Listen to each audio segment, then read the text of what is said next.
ಮಾಟ ಮಂತ್ರ, honey trap, ಕರಿಟೋಪಿ ಕಲಹ, ಡಿಕೆಶಿ ವಿರುದ್ಧ ಮುನಿರತ್ನ ಬಾಂಬ್. ರಾಜ್ಯ ರಾಜಕೀಯದಲ್ಲಿ ತೀವ್ರ ಸಂಚಲನ. ಉಪಮುಖ್ಯಮಂತ್ರಿ ಡಿಕೆ ಶಿವಕುಮಾರ್ ವಿರುದ್ಧ ಬಿಜೆಪಿ ಶಾಸಕ ಮುನಿರತ್ನ ಸ್ಫೋಟಕ ಆರೋಪ. ಒಂದೆಡೆ ಕರಿಟೋಪಿ ವಿವಾದದ ಸಿಡಿಲು, ಮತ್ತೊಂದೆಡೆ ಮಾಟ ಮಂತ್ರ ಮತ್ತು ಹನಿ ಟ್ರ್ಯಾಪ್ ಬಿರುಗಾಳಿ. ಸಿದ್ದರಾಮಯ್ಯ ಮಂಕಾಗಿರುವುದಕ್ಕೆ ಡಿಕೆಶಿಯ ಮಾಟ ಮಂತ್ರವೇ ಕಾರಣವಂತೆ. ಒಂದು ಹೆಣ್ಣಿಗೋಸ್ಕರ ಇಡೀ ಕ್ಷೇತ್ರವನ್ನ ಹಾಳು ಮಾಡ್ತಿದ್ದಾರೆ ಅಂತ ಡಿಕೆಶಿ ವಿರುದ್ಧ ಮುನಿರತ್ನ ಸ್ಫೋಟಕ ಆರೋಪ. ಒಟ್ಟಾರೆ ಈ ಹೇಳಿಕೆಗಳು ರಾಜ್ಯ ರಾಜಕೀಯದಲ್ಲಿ ಸಂಚಲನವನ್ನ ಸೃಷ್ಟಿಸಿದೆ.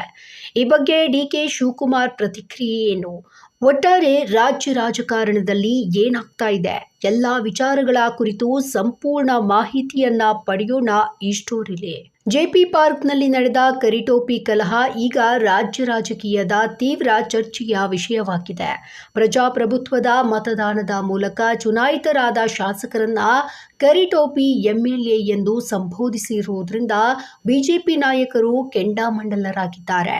ಡಿಕೆ ಶಿವಕುಮಾರ್ ಅವರಿಗೆ ಅಧಿಕಾರದ ಅಮಲು ನೆತ್ತಿಗೇರಿದೆ ಅಂತ ಬಿಜೆಪಿ ನಾಯಕರು ಟೀಕಿಸುತ್ತಿದ್ದಾರೆ. ವಿಧಾನಸಭೆಯ ವಿರೋಧ ಪಕ್ಷದ ನಾಯಕ ಆರ್ ಅಶೋಕ್ ಸರ್ಕಾರಿ ಕಾರ್ಯಕ್ರಮದಲ್ಲಿ ಶಾಸಕರಿಗೆ ಅಗೌರವ ತೋರಿಸಿರುವುದು ಕಾಂಗ್ರೆಸ್ ಸರ್ಕಾರದ ಗೂಂಡಾಗಿರಿ ಸಂಸ್ಕೃತಿಯ ಉದಾಹರಣೆ.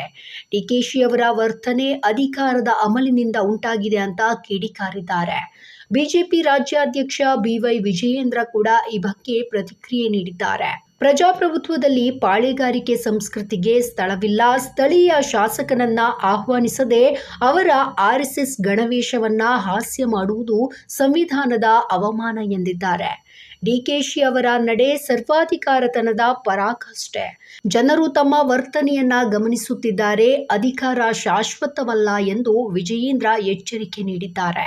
ಇದಕ್ಕೆ ಪ್ರತಿಕ್ರಿಯೆ ನೀಡಿದ ಡಿಕೆ ಶಿವಕುಮಾರ್ ಅವರು, ಆರ್ಎಸ್ಎಸ್ಗೂ ಈ ಕಾರ್ಯಕ್ರಮಕ್ಕೂ ಸಂಬಂಧ ಇಲ್ಲ. ಆ ಸಂಸ್ಥೆಗೆ ತನ್ನದೇ ಇತಿಹಾಸ ಇದೆ. ಆದರೆ ಶಾಸಕರು ಆರ್ಎಸ್ಎಸ್ ಗಣವೇಶ ಧರಿಸಿ ಬರುವುದು ಸೂಕ್ತವಲ್ಲ. ಇದು ಸಂಸ್ಥೆಗೆ ಮಾಡಿದ ಅವಮಾನ, ನನಗೆ ಅಲ್ಲ ಅಂತ ಸ್ಪಷ್ಟನೆ ನೀಡಿದ್ದಾರೆ. ಜನರ ಅಹವಾಲನ್ನ ಆಲಿಸುವ ಈ ಕಾರ್ಯಕ್ರಮದಲ್ಲಿ ಶಾಸಕರ ವರ್ತನೆಯಿಂದಲೇ ಸಾರ್ವಜನಿಕರು ರೋಷಗೊಂಡರು. ನಾನು ಯಾರನ್ನು ಕೂಡ ಅವಮಾನಿಸಲಿಲ್ಲ ಅಂತ ಡಿಕೆಶಿ ಹೇಳಿದ್ದಾರೆ. ಆದ್ರೆ ವಿವಾದ ಇಷ್ಟರಲ್ಲೇ ಮುಗಿದಿಲ್ಲ. ಇದೀಗ ಶಾಸಕ ಮುನಿರತ್ನ ಅವರು ಡಿಕೆಶಿ ವಿರುದ್ಧ ಸ್ಫೋಟಕ ಆರೋಪ ಮಾಡಿದ್ದಾರೆ. ಸಿಎಂ ಸಿದ್ದರಾಮಯ್ಯ ಮಂಕಾಗಿರುವುದಕ್ಕೆ ಡಿಕೆ ಶಿವಕುಮಾರ್ ಮಾಟ ಮಂತ್ರ ಮಾಡಿಸಿದ್ದಾರೆ. ಕೇರಳದಲ್ಲಿ ಕೋಣ ಬಲಿ ಕೊಟ್ಟು ಶನೀಶ್ವರ ದೇವಸ್ಥಾನದಲ್ಲಿ ಹಂದಿ ಬಲಿ ಕೊಡಿಸುವಂತಹ ವಾಮಾಚಾರ ನಡೆಯುತ್ತಿದೆ ಅಂತ ಮುನಿರತ್ನ ಹೇಳಿದ್ದಾರೆ. ಇಷ್ಟೇ ಅಲ್ಲ, ಡಿಕೆಶಿ ಹನಿ ಟ್ರ್ಯಾಪ್ ಮೂಲಕ ನಾಯಕರು ಅಧಿಕಾರಿಗಳನ್ನ ಬಲೆಗೆ ಬೀಳಿಸುತ್ತಾರೆ. ಸಿದ್ದರಾಮಯ್ಯ ಅವರ ಮೇಲೆ ವಶೀಕರಣ ಮಾಡಿಸಿದ್ದಾರೆ. ಅವರ ನಡೆ ಈಗ ಸಂಪೂರ್ಣವಾಗಿ ಬದಲಾಗಿದೆ ಅಂತ ಭಾರಿ ಆರೋಪ ಮಾಡಿದ್ದಾರೆ. ಅಷ್ಟೇ ಅಲ್ಲದೆ ರಾಜರಾಜೇಶ್ವರಿ ನಗರ ಶಾಸಕ ಮುನಿರತ್ನ ಅವರು ಉಪಮುಖ್ಯಮಂತ್ರಿ ಡಿಕೆ ಶಿವಕುಮಾರ್ ವಿರುದ್ಧ ಮತ್ತೊಂದು ಭಾರಿ ಆರೋಪ ಮಾಡಿದ್ದಾರೆ. ಡಿಕೆ ರವಿ ಬದುಕಿದ್ದರೆ ನಾನು ಜೈಲಿಗೆ ಹೋಗ್ತಾ ಇರಲಿಲ್ಲ. ಈ ಪರಿಸ್ಥಿತಿಯೂ ಎದುರಾಗ್ತಾ ಇರಲಿಲ್ಲ. ಕುಸುಮಾ ಅವರಿಗೆ ಶಾಸಕರಾಗುವ ಹುಚ್ಚು ಹಿಡಿದಿದೆ. ಹೀಗಾಗಿ ಡಿಕೆಶಿ ನನ್ನನ್ನ ಟಾರ್ಗೆಟ್ ಮಾಡ್ತಾ ಇದ್ದಾರೆ ಅಂತ ಆರೋಪಿಸಿದ್ದಾರೆ. ಮುನಿರತ್ನರ ಪ್ರಕಾರ ಡಿಕೆಶಿ ಒಬ್ಬ ಹೆಣ್ಣನ್ನ ಎಂಎಲ್ಎ ಮಾಡಲು ಜಿದ್ದಿಗೆ ಬಿದ್ದು ಇಡೀ ಕ್ಷೇತ್ರದ ಶಾಂತಿಯನ್ನ ಹಾಳು ಮಾಡಿದ್ದಾರೆ. ಮೊಟ್ಟೆ ಹೊಡಿಸಿ ರೇಪ್ ಕೇಸ್ ಹಾಕಿಸಿ ನನ್ನನ್ನ ಜೈಲಿಗೆ ಕಳುಹಿಸಿದ್ದಾರೆ. ರಮೇಶ್ ಜಾರಕಿಹೊಳಿ, ರಾಜಣ್ಣ, ರೇವಣ್ಣರ ಮೇಲೂ ಕೂಡ ಹನಿ ಟ್ರ್ಯಾಪ್ ಅನ್ನ ನಡೆಸಿದ್ದಾರೆ.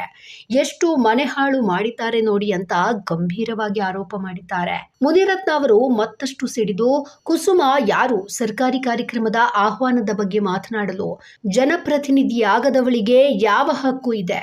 ನನ್ನ ಮೇಲೆ ದ್ವೇಷಕಾರಲು ಡಿಕೆಶಿ ಅವರಿಗೆ ಎರಡು ಕಾರಣ. ಒಬ್ಬಳನ್ನ ಶಾಸಕಿ ಮಾಡಬೇಕು, ಇನ್ನೊಂದು ಡಿಕೆ ಸುರೇಶ್ ಸೋಲಿಗೆ ಸೇಡನ್ನ ತೀರಿಸಿಕೊಳ್ಳಬೇಕು ಅಂತ ಕಿಡಿಕಾರಿದ್ದಾರೆ.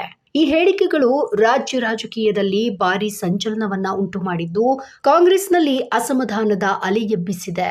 ಮುನಿರತ್ನರ ಆರೋಪಗಳಿಗೆ ಈಗಾಗಲೇ ಡಿಕೆ ಶಿವಕುಮಾರ್ ಅವರ ಕಡೆಯಿಂದ ಪ್ರತಿಕ್ರಿಯೆ ಬಂದಿದ್ದು, ಇವು ನಿಷ್ಪ್ರಯೋಜಕ ಆರೋಪಗಳು, ಜನರ ಗಮನ ಬೇರೆಡೆ ಸೆಳೆಯಲು ಬಣ್ಣ ಹಚ್ಚುವ ಪ್ರಯತ್ನ ಮಾತ್ರ ಅಂದಿದ್ದಾರೆ.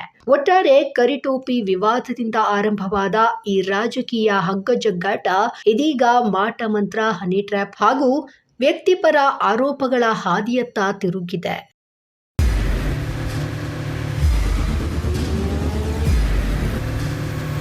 ಪ್ರಜಾಮಾರ್ಗ ನ್ಯೂಸ್, ಇದು ಜನಸಾಮಾನ್ಯರ ಧ್ವನಿ. ನಮಸ್ಕಾರ. ನೀವು ನೋಡ್ತಾ ಇದ್ದೀರಾ ಪ್ರಜಾಮಾರ್ಗ ನ್ಯೂಸ್. ರಾಷ್ಟ್ರದ ರಾಜ್ಯದ ರಾಜಕೀಯದ ಬಗ್ಗೆ ಹೆಚ್ಚಿನ ಸಿನಿಮಾ ಅಪ್ಡೇಟ್ಗಳಿಗಾಗಿ ಫಸ್ಟ್ ಲೈಕ್ ಮಾಡಿ,